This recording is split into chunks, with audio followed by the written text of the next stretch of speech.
Priti Borkotoki, on behalf of the entire team of the Intellectual Forum of Northeast, welcome you all to today's talk entitled India, Nepal, and China Twists and Turns. We therefore discuss three countries whose relationships with one another has been always enshrouded in some amount of mystery, enigma, uncertainty, unpredictability, and diplomacy.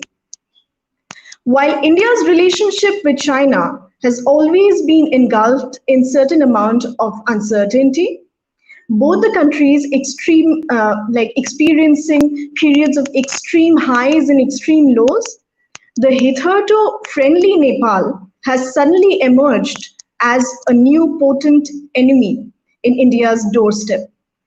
So, what will be the future course of events? What will be the new twists and turns? We can only guess. But today, we are going to discuss all of this and more.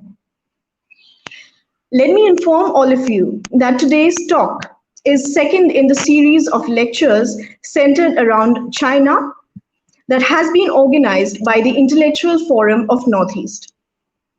The organization was set up in 2016 with the aim of using the potential of the intellectuals of the region to achieve further development of the region.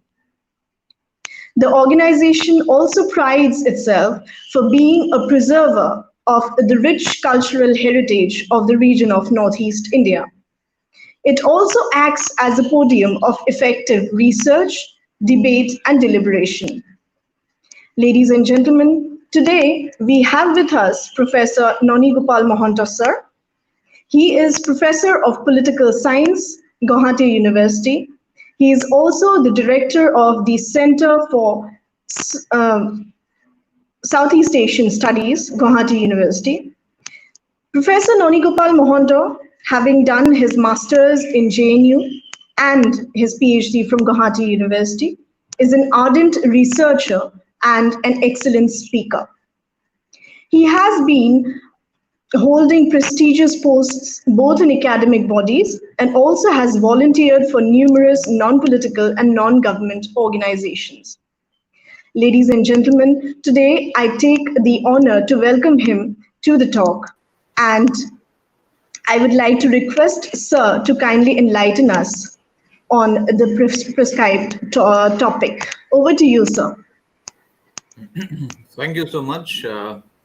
First of all, my sincere gratitude and thanks to all the organizers associated with IFNI.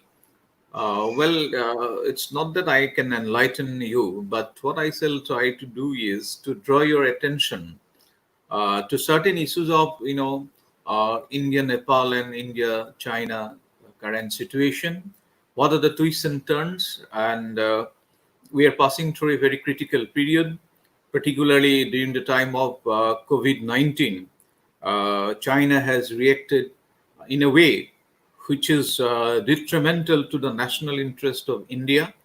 So what I plan to do is to talk about certain issues concerning India and China, and also India and Nepal.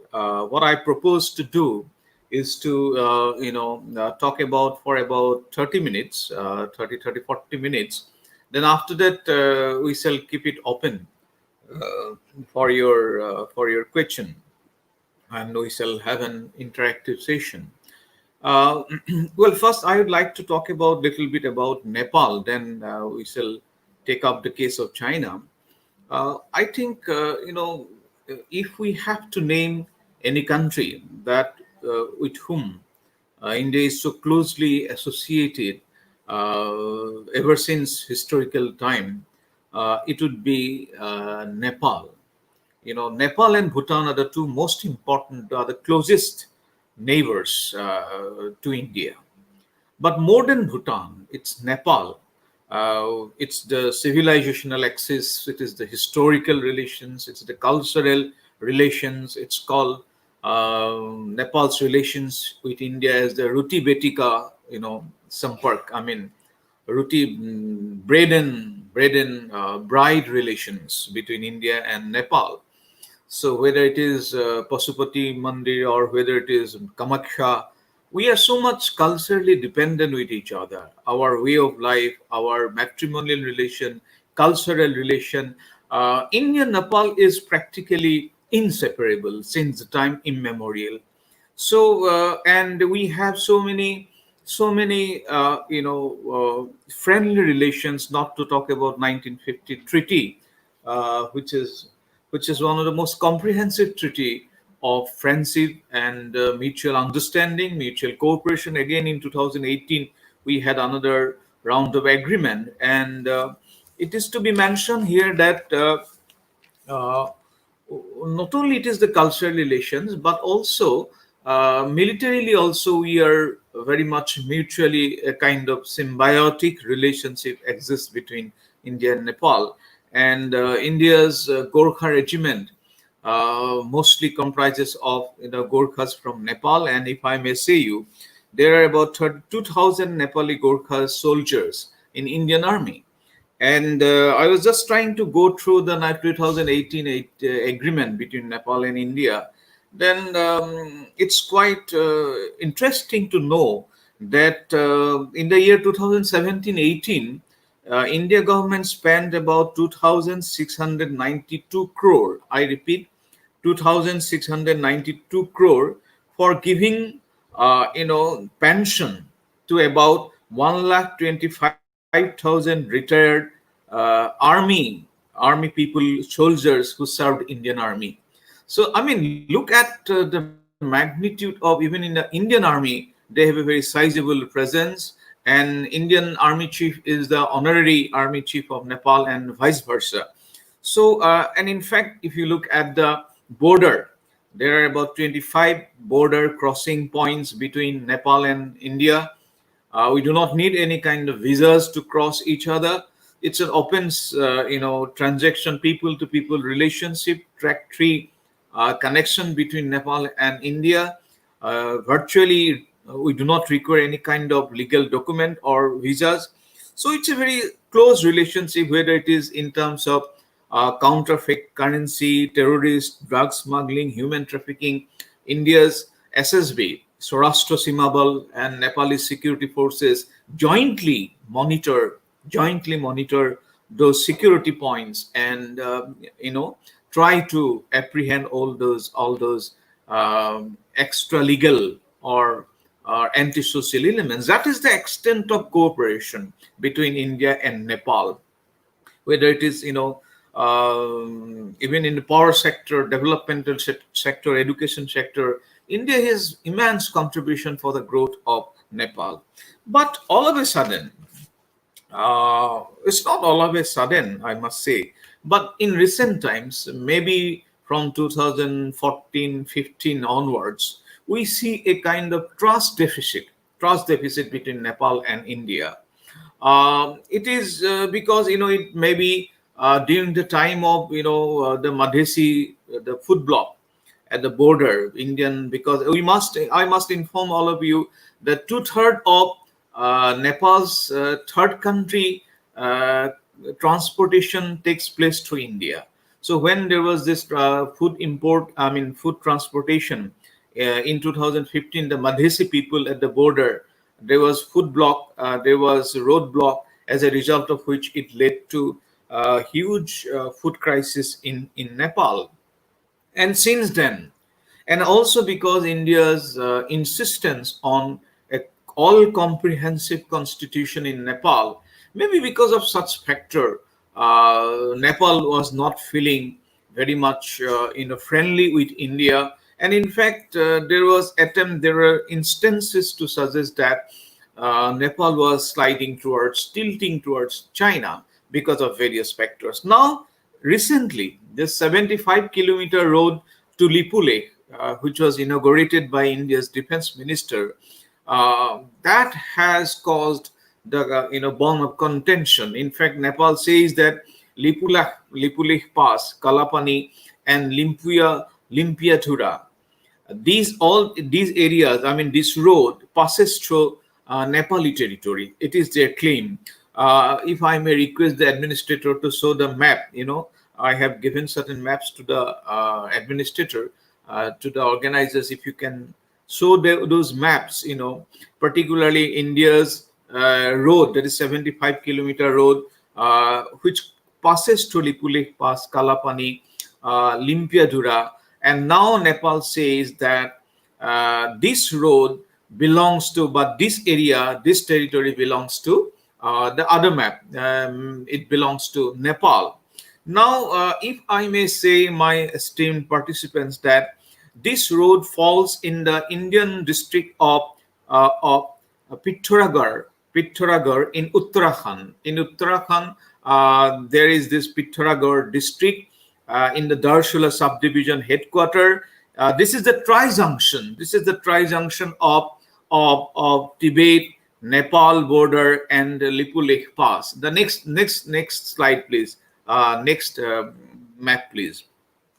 Now, why this Lipulekh Pass, Kalapani, Limpiadura area is so significant? Because Lipulekh Pass is about 20,000 above sea level. This is a very critical area. Traditionally, this area belongs to India. I'll talk about the history a little bit about it. And across that, we have the China recognized this area, this Lipulekh Pass trade in 2015. Not only in 2015, in 1954 also, China recognized this Lipulekh Pass as one of our trade points with China. So this is not now that India is doing something new. This is something which is historically belonged to India. India had the de facto, so far India has the de facto control over the Lipulekh area. And in fact, historically also, Lipulekh Pass has its mansion in Kalidas Meghadutam. So it is a very historical area, tri-junction between Nepal, India, and China. And it may be mentioned that this road construction process began way back with UPA regime. Meanwhile, you can show the other maps for the benefit of the viewers.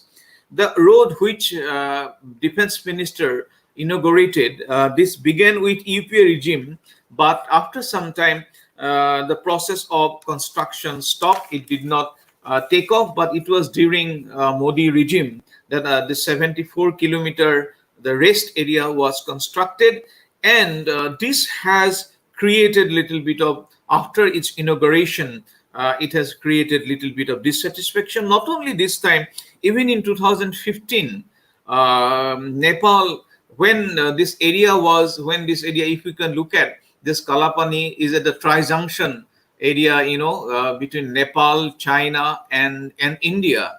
So this tri-junction is very pointed here in the dot line, if you can look at it. And in fact, in 2015, when China recognized the Lipulekh Pass as the trade point, between India and China, at that point of time also Nepal didn't like it.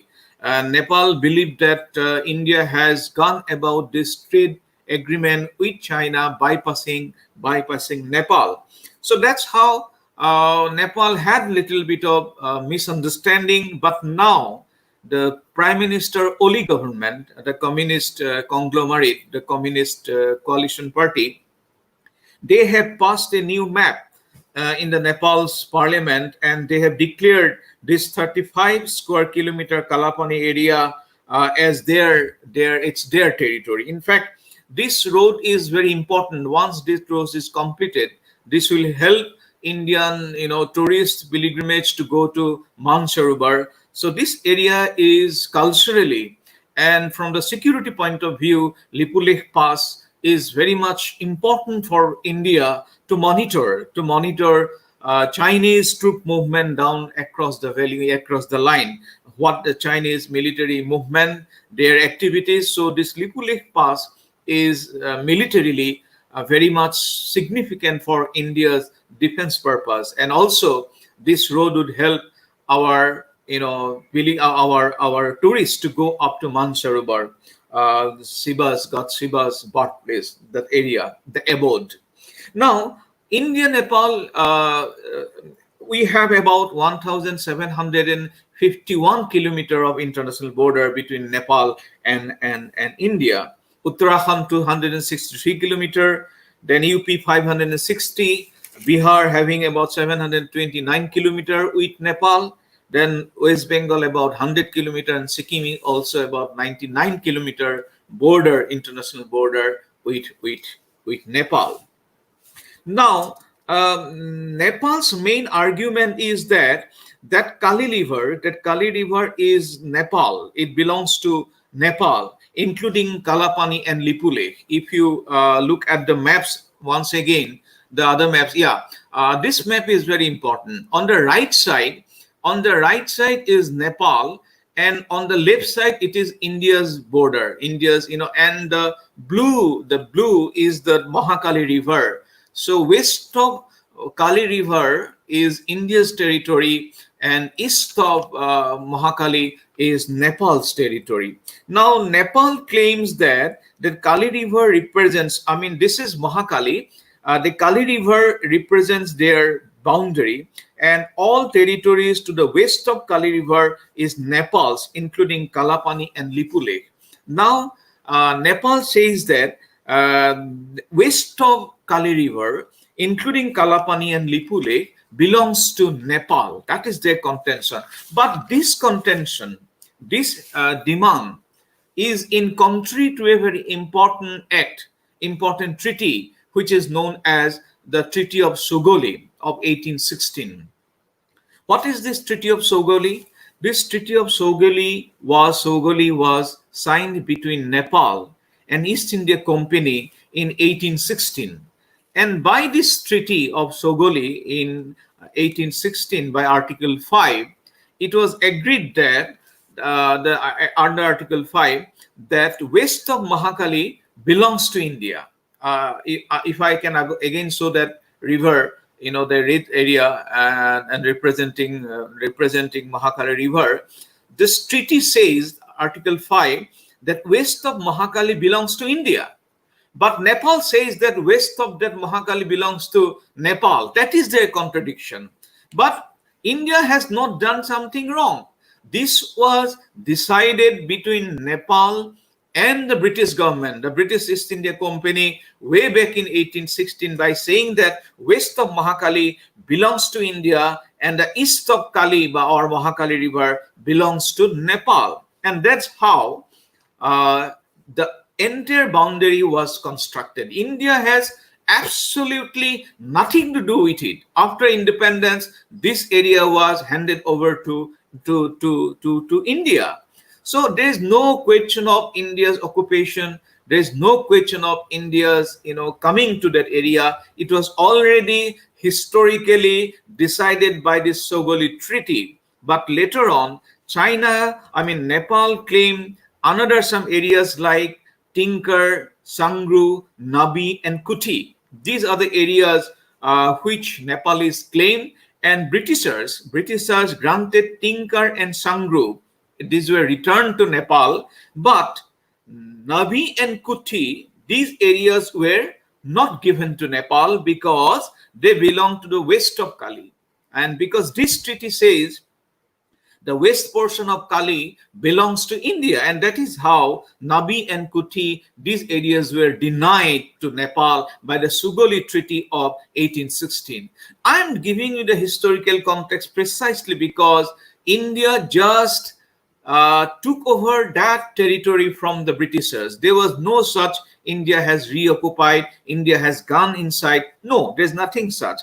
And in fact, Nepal did not raise this issue from 1816 till 2015. Practically, Nepal did not raise this issue. And on top of that, those villages surrounding those areas, they have Indian revenue receipts. They have paid their taxes to Indian authority. So there's completely de facto and de jure position is with India. It is only Nepal now they are raising this question. Now why? Why Nepal is raising this question? Nepal says that the origin of Kali River lies in Lipughat, Om Parbat, Mount Api, Lipiadhura.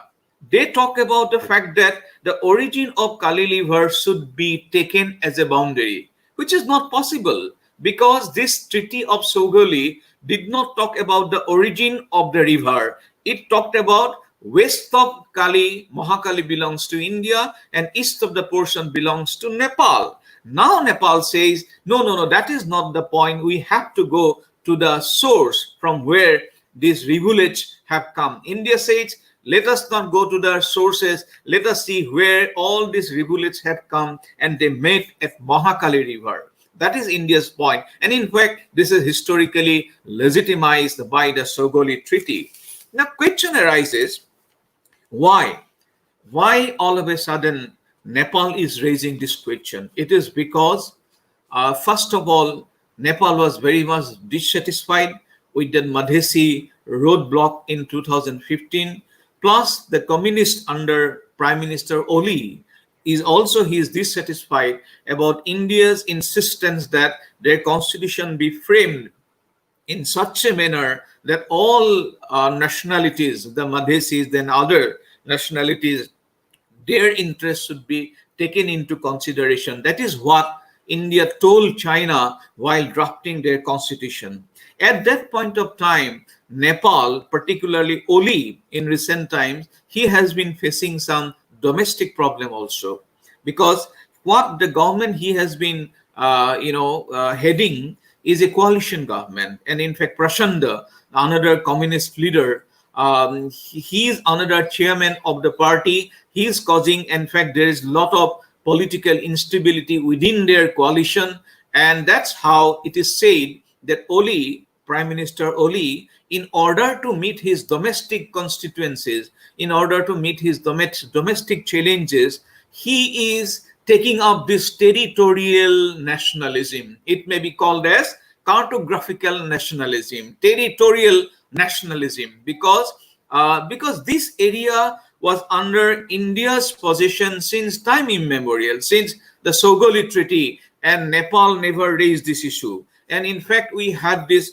Mahakali Treaty in 1996, where during Narasimha Rao regime, the issue of river sharing, how the river Kali would be, Mahakali would be distributed between the two countries, these issues were discussed, but the issue was never raised. So only after 2015 that Nepal is raising this issue of this entire road, and they're talking about the Lipulekh belongs to China. This is a new Lipulekh belongs to Nepal. This is a new assertion. In fact, China today, if you look at, China is silent on these issues. China possibly cannot publicly take Nepal's stand.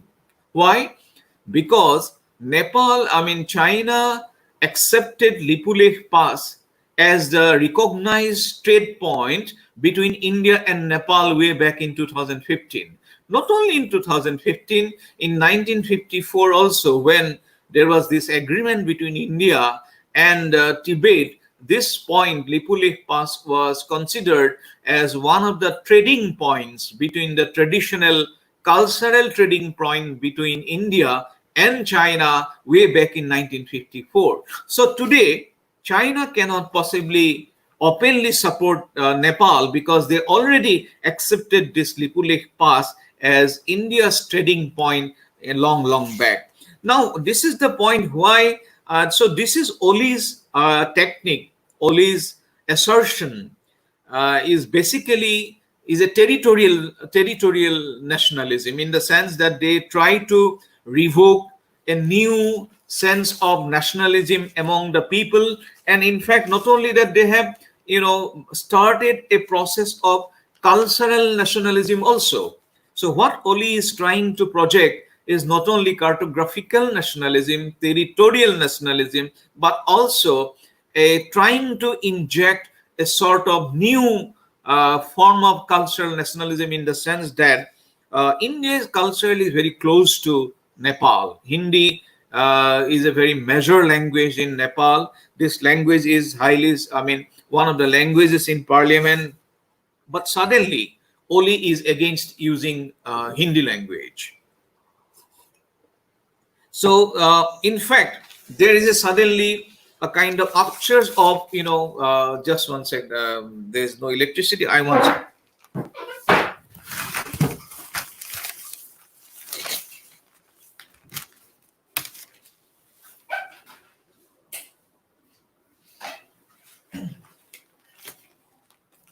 Sorry. Yeah.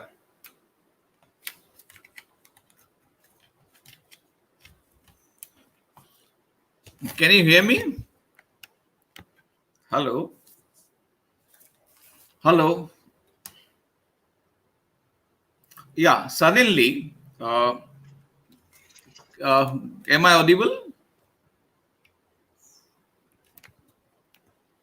Yeah, suddenly the point I was trying to say is that why Oli government is suddenly trying to assert its position, and again in case of Hindi language, also in case of Indian, Indian TV channels, also they have started questioning the authenticity and legitimacy of Indian TV channels. In fact, they have banned Hindi movies. Hindi language was obstructed as a language in their parliament, and all of a sudden we see the mushrooming growth of Chinese language in various schools in Nepal. In fact, China is concentrating on Nepal's educational sector. They are trying to popularize Chinese language as much as possible. They're bringing their the Chinese instructor to various, more than 100 instructors have been appointed in various schools in Nepal in order to popularize Chinese language. So therefore what we see is a sudden, in a span of 5 years, we see a sudden nationalistic feeling within Nepal, that they try to alienate themselves from the organic connectivity, the organic connection between India and Nepal, which is not possible. Oli may utilize this anti-Indian feeling in order to mobilize his domestic constituencies, but the relationship between Nepal and India is so much deeply embedded that even if he wants, in fact, he has also made some attempts, like he has given about 7 years transition time for if one a lady of Nepalese lady get married to Indian, then he or she has to wait for about 7 years. So this 7 years transition has been given. In fact, Oli has been trying to impose all kinds of obstruction for a mutual relationship between Nepal and India. So suffice to say, this has been done as a result of Chinese overall security architecture in the region. That's how. Let me come to China. Now it is at the Chinese influence that Nepal is increasingly becoming assertive. Well, if you are assertive about your rightful position, if you're really concerned about your logical position, your trade position, we have nothing to say. Nepal may advance its national interest. I think there is not an iota of doubt about that. Every country, whether it is India, whether it is Nepal, Bangladesh, they would try to expand their national interest. But when you try to expand national interest, it must not be done at the cost of your traditional ally. It must not be done by invoking a factor which is illogical in its nature and character. Because the very argument on the basis of which Nepal is constructing this entire paradigm, this paradigm is based on defective argument. Because since Sogoli Treaty, India has absolutely not expanded an inch in that area. It is just a transfer of the British territory to Indian territory. So the question of occupying Nepal's territory doesn't arise. So yes, in certain cases, India may have certain more things to be done. I agree. For example, in case of food, transportation, India should facilitate all those third-party, transport facilitation to Nepal. I agree. Also, in case of constitutional agreement, India must not interfere. They're nice points. These are good points. But this kind of territorial assertion is devoid of logic, is devoid of historicity, is devoid of a very friendly relations that India and Nepal has been nourishing from time immemorial. Now the big partner is China. China, although cannot possibly oppose to this India's road construction, but they are behind everything today, whether it is in Sri Lanka, whether it is in Nepal, whether it is in Bangladesh, whether it is in Myanmar, whether it is in Maldives. China is trying to, already China has become so much deeply embedded into the South Asian political economy that China is becoming not only dominant factor in South Asia but also globally. Globally, China is becoming one of the most dominant actor. And in fact, recently what China has done, not only in Nepal, because in Nepal they're trying to, their ambassador in Nepal is trying to bring together the Oli and the Prachanda faction to a negotiation, so that it is in the interest of Chinese government that they want to continue Oli as the prime minister. Now, China's sudden, again, aggressive behavior in the Galwan Valley area, and also in the petrol point 14 to petrol point 18, and Galwan Valley to Pangong Shao area.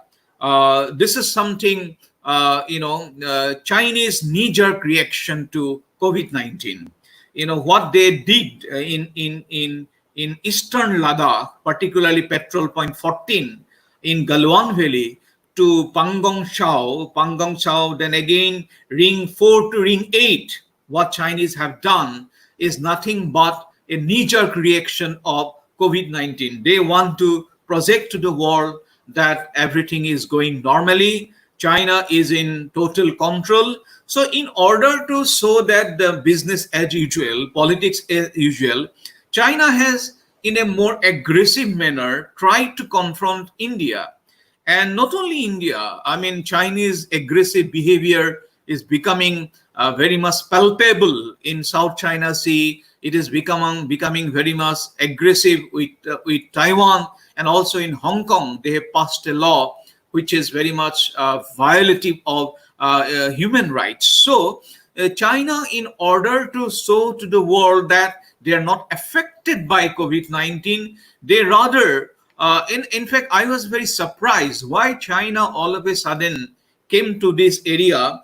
And in fact, Darbar, Shylok, Dowlat Beg, Oldie Road, if India has in the process of completion of this road, and China, I do not know what kind of apprehensions they had developed, but they become very much dogmatic, and they have violated those agreement point which was agreed upon way back in 1962. So Chinese behavior is not only a cause of concern for India, but it's also a huge cause of concern for the whole world. Because now India has responded very strongly, because China thought that India might not, bounce back. India might not bounce back, but India behaved in a manner which is very much logical. In fact, it may be called as techno-nationalism, that India has banned about 59 apps of China. TikTok, which is the most famous, download apps, we had about 60 million TikTok download in India. So China never thought that India would behave so much aggressively.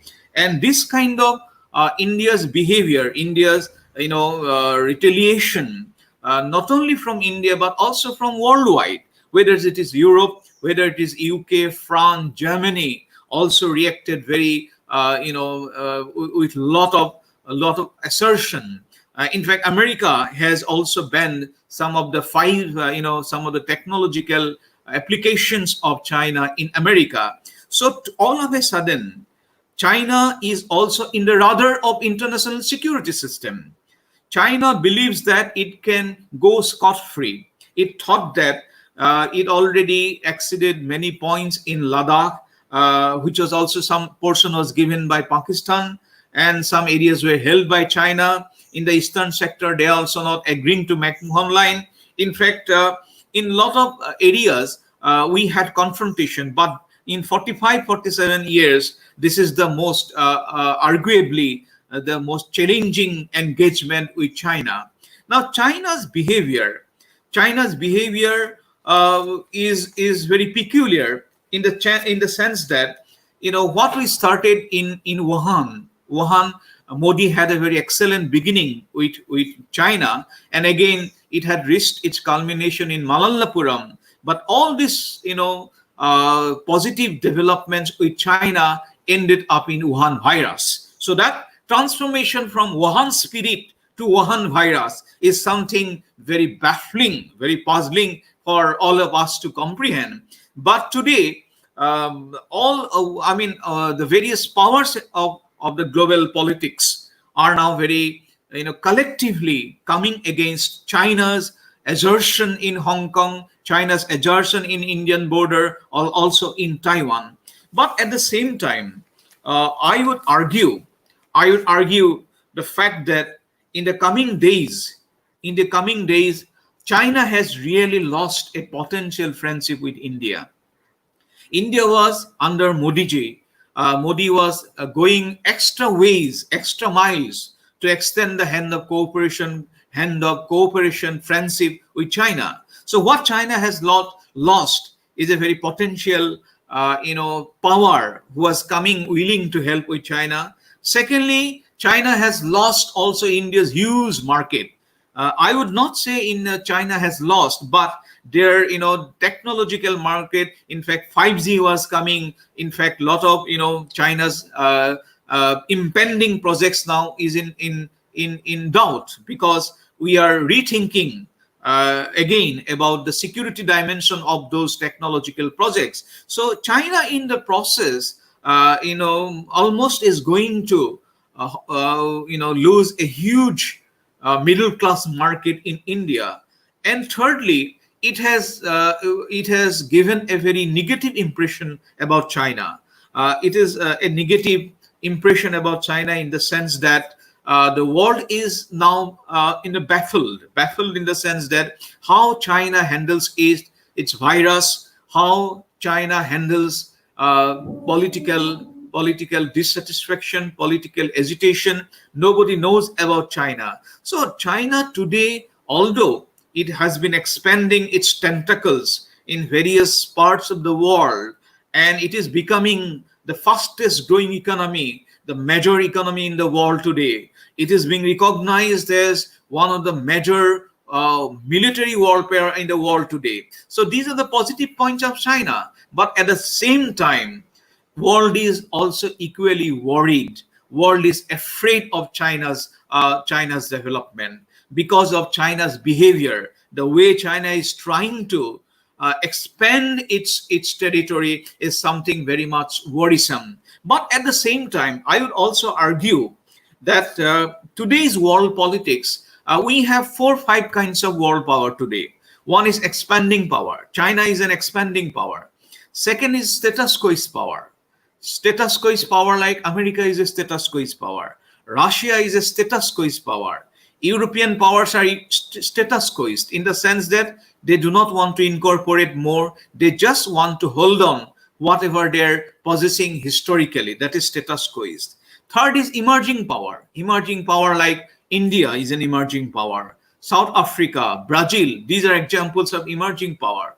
Then we have the power of the transitional powers, or neutral powers. They want to see where the tilt is going towards, where is the main epicenter of world politics. So these neutral power like South Asian powers, they would express their political negotiation, political ideology, depending on where the power is going towards, where power is tilted towards. So today, I would like to make a classification of world politics in this manner. One is the expanding power, expansionist power, that is China. Second one is status quoist power, like America. America is now withdrawing from world, whether it is world, trade organizations, whether it is WHO, whether it is, climate change, whether it is from Middle East. America is gradually withdrawing, so it is a status quoist power. India is an emerging power. Then South Asian powers like Nepal, then Sri Lanka, Bangladesh, these are neutral powers. They want to see where the load lies, who is the heaviest power. So accordingly, they will negotiate both with India and China. Then last group of category of power is the protectorate state. Pakistan is a protectorate state today. Myanmar is a protectorate state today. I would say Nepal is also becoming a sort of protectorate state. So this is the typology of world politics today. So in this typology of world politics, now the other powers, for example, America till other day was an expansionist power. Till other day, America even today is the most dominating power. But America is withdrawing. One of the best example how America is withdrawing is from the situation of Middle East. You know what happened? I mean, Obama, when he became president, he made a shift from Middle East to Asia's Asia. And that's how Obama came closer to Iran. Obama tried, and also nuclear deal was signed with P5 and plus one, that is Germany. So we found a kind of tectonic shift in the American policy from West Asia, from Middle East to Asia's Asia, that is Iran. And America under Obama tried to give a lot of importance to Iran. But after departure of Obama administration, after the coming of Trump administration, we found a total somersault. And it was during that period that India was also trying to develop a major industrial project in Chabar port, that is known as in Iran. I would like to request our administrator to show that map. The Chabar port, this is the port, and if you look at from Mumbai to Chabar, that is in Iran, there is direct communication, and in fact it was very much strategically important for India because the Gwadar port, which is dominated by China, the distance is only about 78 or 79 kilometers. So when China was trying to circle us, we were trying to encircle China through the Chabar port, of Iran. But what had happened was that after the withdrawal of America, or because of India's incompetence, this Chabar Jahidan railway line has been given to China. That, I would say, is a big, big, big loss for India. It is the bureaucratic machinations, it is the political apathy, or our incompetence that the Chabar port has gone to China, I do not know. But the fact is, it is a major strategic loss for India. When after Obama administration, Trump administration has withdrawn from Iran, at that point of time, America started, imposing sanctions. And India also was very much afraid of. India was also buying a lot of oil from Iran. But at the behest of America, India also started withdrawing from the region, as a result of which the vacuum was filled up by China. Today, China has all the important choking points of the global trading areas, whether it is Chabar port, whether it is the area of what is called the Gwadar port, then Djibouti, Strait of Hormuz, Malacca Strait, Suez Canal, Panama Canal. All these choking points are now at the disposal, I would not say at the ownership of China, but maybe because of withdrawal of America, all the important choking points of world trade, which takes place through ocean, are now at more or less at the position of China. And Chabar port, which was India's advantage because of American withdrawal or because we did not start on time, we have this very big record of not completion of projects on time. Even in Myanmar, we have not completed many projects on time. I do not know what is the reason, but the fact is that the Chabar port, and in fact Iran and China has signed an agreement of $400 billion through which China will invest in Iran's overall development. I do not want to give into the details. I'm writing an article on that. But the fact is that Chabar port is now practically perhaps gone to China. Maybe India is still having 2-3 points if we can operate. In fact, one port was operationable. It was operationalized by India way back in 2017. Perhaps we can hold on to that and we can expand. Now question comes, what are the options before India?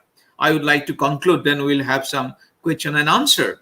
The options before India today is that we have 3 options.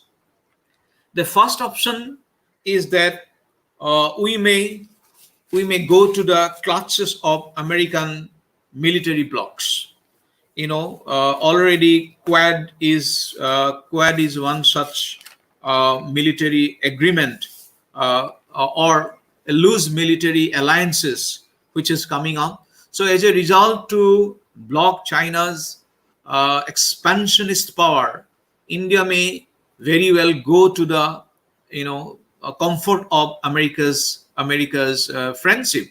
But that is the first point. The second point is that we may remain neutral and negotiate our national interest with China and America. That is second point. And third point is that India has the option of tilting towards China. What Russia was in during Cold War period in the 60s and 70s, should India go to China the way we used to have Russia in the period of 70s?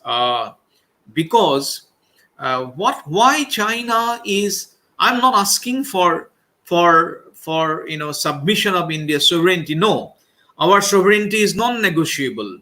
Our sovereignty in Ladakh, whether it is in Arunachal, whether it is in Sikkim, it is non-negotiable. I'm not talking about that. But what I'm trying to say is that China, if we can address certain concerns of China, like tilting towards America is a big concern for China. So we have these 3 options. One is going to the American lap, number one. Second is remaining neutral and negotiating our national interests with China and America. And thirdly, taking China what Russia was during the Cold War period. These are some of the options. But I argue that India should have its independent position intact, and we should try to negotiate. We should try to engage China and America on our terms. With these words, I think I have already spoken for about 50 minutes. I will stop it here. Then we'll make it, open for question and answer. Thank you so much. Thank you. Thank you, sir. That was indeed very informative. And with your permission, we will proceed to the question answer round. I have received a host of questions coming in from various quarters. So I have shortlisted few. And the first question goes thus: is there any role of China in the Gorkha issue? Yeah, what we can do is that, we can take a few questions together. Then, we can, answer.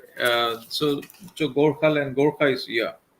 Yes, then there is another one which says, will Chinese way of dictatorship rule permanently in South Asia?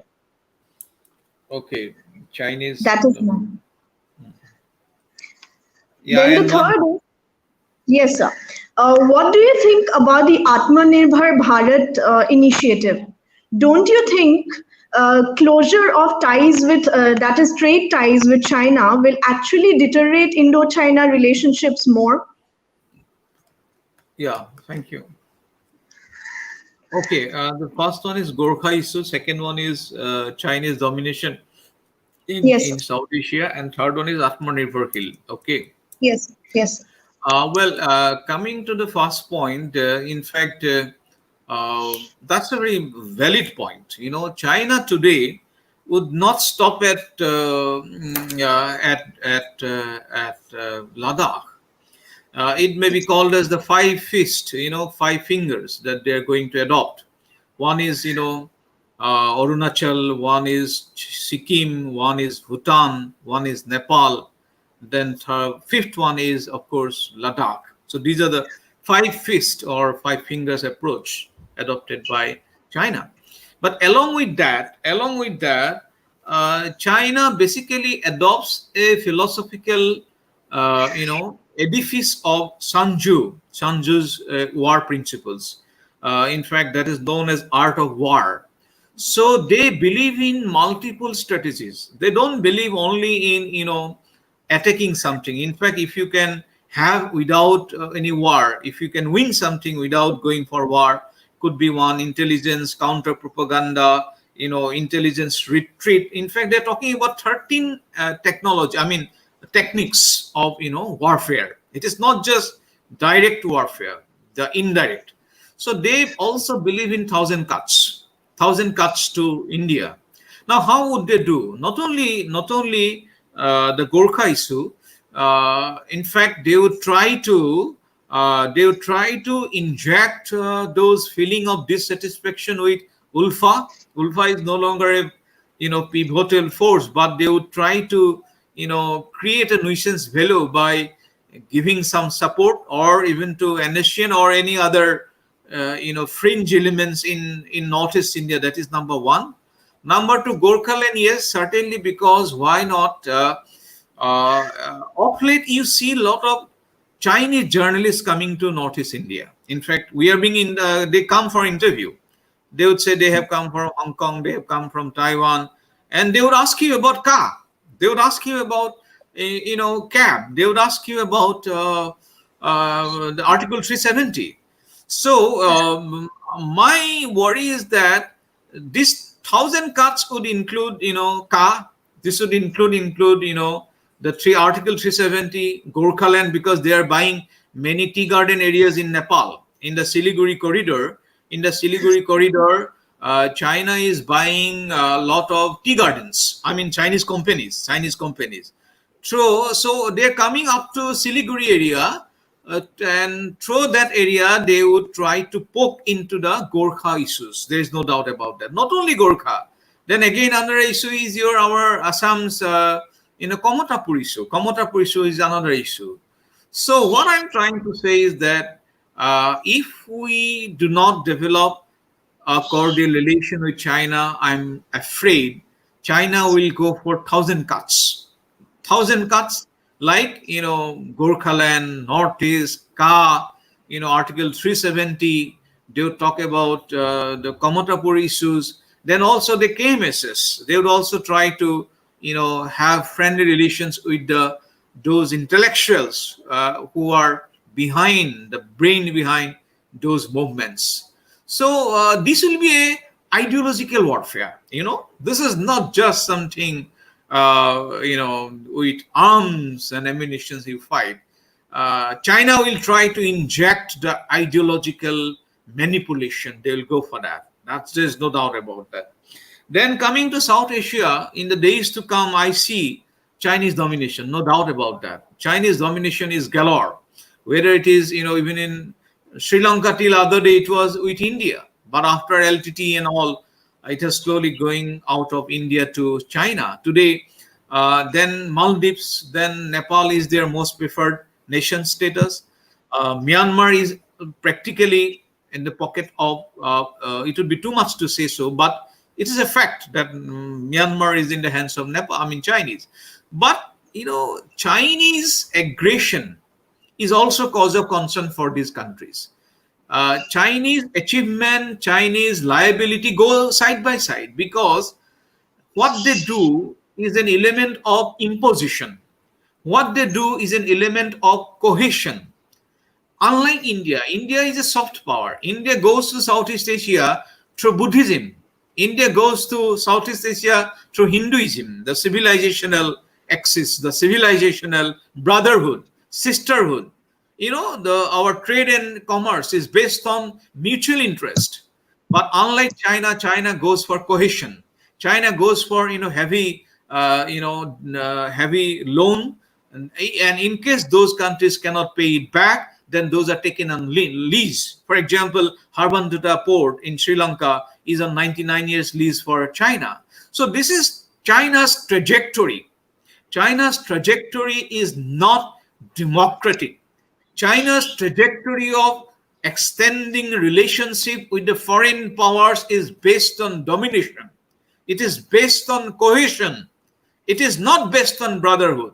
It is not based on understanding, unlike India. And here lies the deficiency of China. So, although, in recent times we see an expansion in China, but I'm sure China will crumble at its own weight. Then coming to Atmanirbharshil Bharat, yes, we have no way out, because what I call what we see in the post-COVID-19 situation is a shift from globalization to nationalization, nationalization to localization, localization to virtual world. So this is the new trajectory of post-COVID-19 world, from globalization to nationalization. So India itself is a huge market. India is a market of 100 crore population.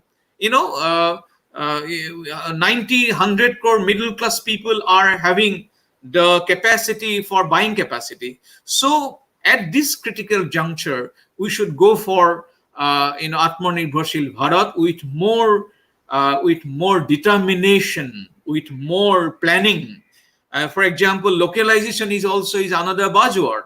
In Assam today, we see a lot of local entrepreneurs coming up, like Purobi Dairy, Hita Jafala, Monoram Gogois, and so many groups are coming up. So we should try to, and the funding which is done by the government of India in Atmanirbharshil Bharat, I think that would give a big fillip for the growth of SMEs, for the growth of indigenous sector, for the growth of hospitality sector, for the growth of service sector, and most important issue is the manufacturing sector. If we can develop the manufacturing sector, we can certainly replace China in the days to come. Thank you. Thank you.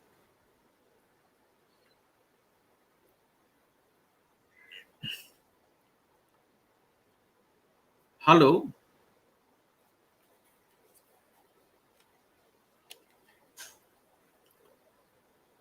Can you hear me?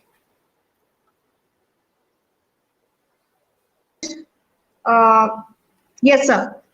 Perfectly, sir. I think we can move on to the next set of questions. Yes, sure. Yes, sir. I think someone called Abhijit Saikya has posted this. Whether American forces may stay permanently in Indian waters in the near future. And few others. Yes, sir. Number two is you have had a long experience as an academician. According to you, is there any section of people oriented towards China in the academic circles? Okay, thank That you. is number two. Then would you like another one, sir? Or Yeah. Okay. yeah. Okay, sir. There's another one. There was a time when the KGB had direct involvement in our region. Now, as far as China is concerned, what is his interest in the northeastern region? KGB. KGB's interest? Yes, sir. Okay. Okay.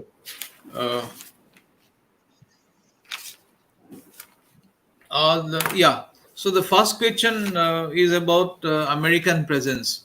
Well, Yes, sir. you see, one thing is clear. As I have said, I have made a typology. of world powers, and accordingly, I have classified America as the status quo power because it is now not expanding.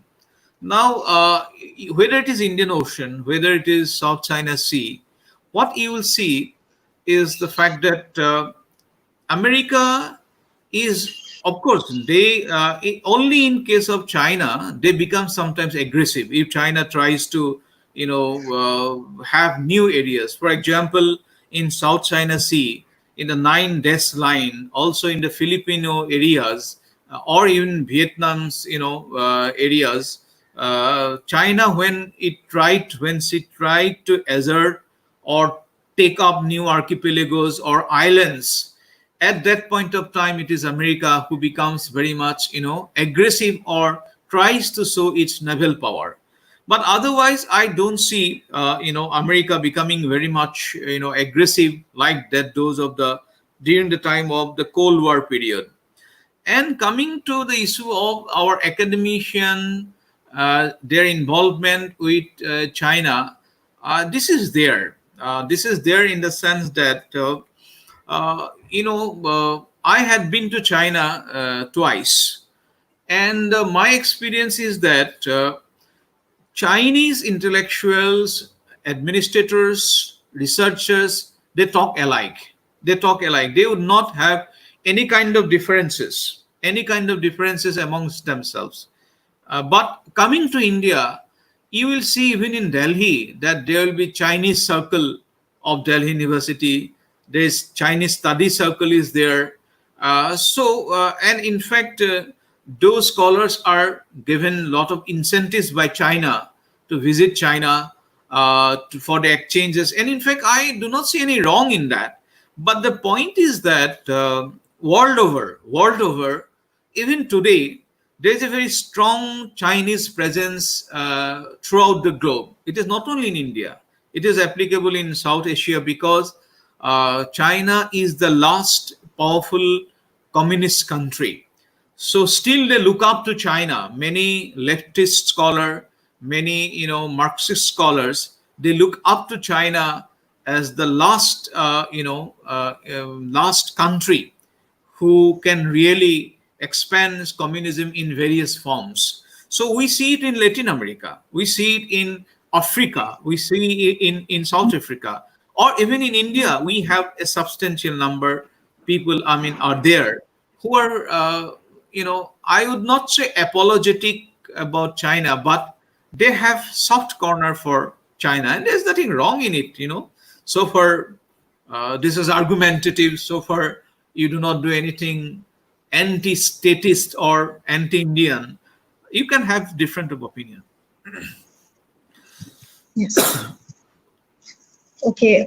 So I think, yes, Yeah, sir. regarding KGB, I do not have much idea, but we have two important initiative with Russia. Which Russia also needs to. We Indians do not look at KGB like the way we look at the India.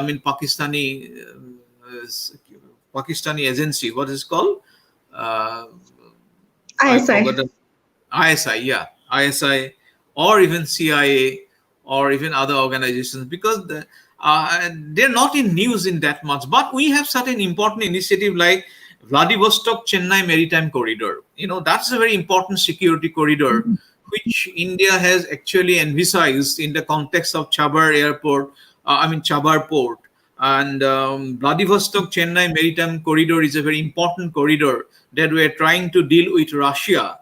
Then again, another initiative was International North-South Transport Corridor, which is known as INSTC, and this was done with Iran and Russia. So we had a lot of projects coming up with Russia, and if Russia maintains an independent status, and if Russia respects India's position, the way we are aligned with Russia in the 60s and 70s, if they respect it, I believe these are two important initiatives. One is called Vladivostok Chennai Maritime Corridor. The other is India Envision International North-South Transport Corridor, which is done with with Iran Russia and India.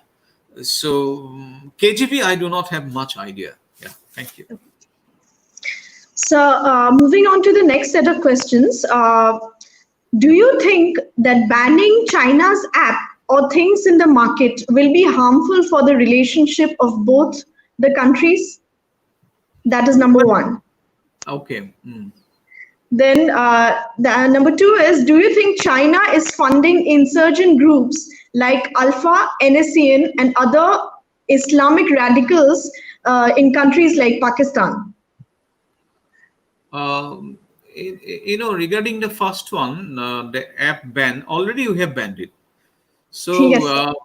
already you have banned 59 apps. So there is no an iota of doubt about that. But you cannot, all of a sudden, just because there is a nationalistic feeling against China, you cannot, all of a sudden disrupt all those economic, projects with China. You cannot do because there is we have agreements on that. We have agreements, and if we violate them, then it will be a violation of intellectual property rights or trade practices. Then China will take India to WTO or so we cannot go for this kind of disruption of trade activity all of a sudden.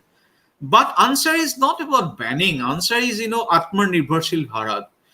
Because Indian domestic market is so huge. So if we can, plug the loopholes, then it would go a big way. Because now we have no way out. There will be for coming 3-4 years, there will be practically no tourism.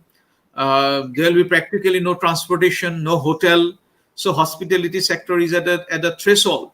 So domestically we can develop. Domestically we can develop our services sector. We can develop our tourism sector, and with all precautions. And of course, one area we are lagging behind is the entrepreneurial sector, where China is really doing extremely well. So with this Atmanirbharshil Bharat, I think we can go about because it is the vacuum which creates new forces. I believe new already some apps are coming up to fill up this TikTok. So yeah, so I'm sure in the days to come, we have a big advantage in IT sector. So I'm very much hopeful about that. And regarding this, Chinese help to insurgent groups, this is historical. I think Ravi, the governor of Nagaland, must have told yesterday Yes. about those help to insurgent groups.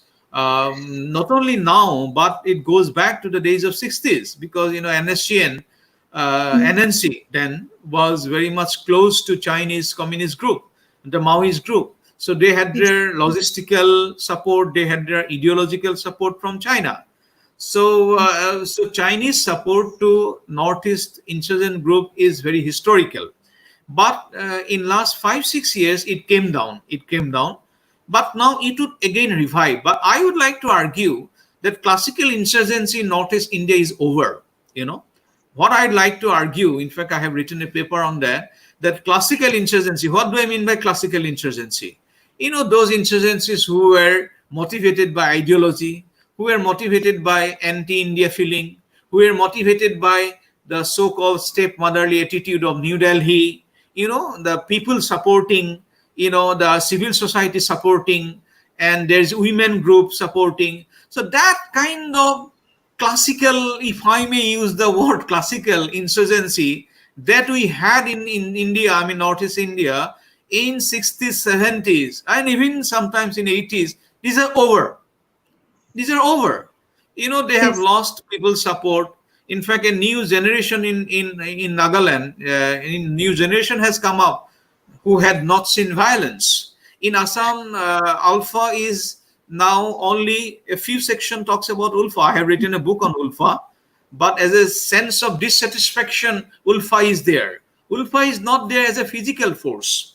Ulfa is there as a as a dissatisfaction, as a expression of dissatisfaction.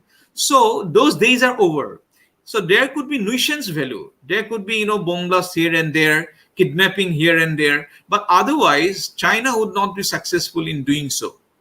And regarding Islamists, they are also very much, Chinese are very much, only one thing Chinese are worried about is the Uyghur Muslims. You get my point? So generally, Chinese would not mess up with Islamic terrorism. That I have doubt, because they themselves are victims of Uyghur Muslims, Xinjiang. So they're worried about that. So I don't believe that Chinese would help, Islamic groups to instigate India. That could be, but China is worried only about those Islamic terrorism that they do not want in China. So if they do it in India, who knows? It might have its effect, or it might go down to China also. Thank you. Yes, sir. So the last set of questions, and Yes. we'll wrap up the session. Yes, sir. Uh, there's one that says $6 billion loss in banning apps is very minuscule in overall China's trade. How much will it dent the Chinese economy, or will it care at all? Well, I got the figure. Our total trade relation with China is $70 billion, which is not a small amount. You see, Yes, so anything $1 billion, because that's how it generates employment. That's how it generates your revenue. It it expands your GDP. So $70 billion, if not, is the biggest trade for China, but neither it's a very small amount. It's not a small amount. So therefore, and imagine TikTok, it had 60 million downloads. 60 million means 60 crore, yes, which is in fact in India's China. India was China's 28%. Share was with India. That means India is one of the most expanding market in the world. Every world power tries to woo India. Why?